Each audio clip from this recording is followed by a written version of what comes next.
नमस्कार मैत्रिणींनो, आज आहे ऋषीपंचमी. तर मी ऋषीपंचमीची पूजा करत आहे.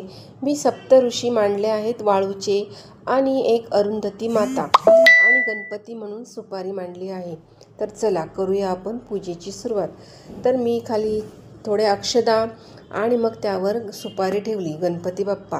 आता आपण अगरबत्ती लावून सर्व आपण ऋषींना, अरुंधती मातेला तसेच गणपतीला ओवाळून घ्यायची आहे.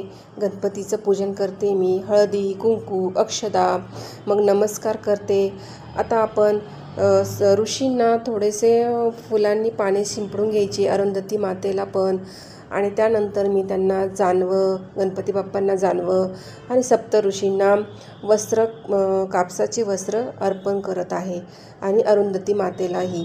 त्यानंतर आपण चंदनाचे टीका लावून घ्यायचं आहे अरुंधती मातेला, तसेच सप्त ऋषींना. तसेच मी फुलं, पानं, आघाड्यांची पाने, पुन्हा गणपती बाप्पांची आवडती दुर्वा गणपती बाप्पांना अर्पण केली, तसेच अरुंधती मातेलाही अर्पण केले आणि सप्त ऋषींनाही मी अर्पण केले.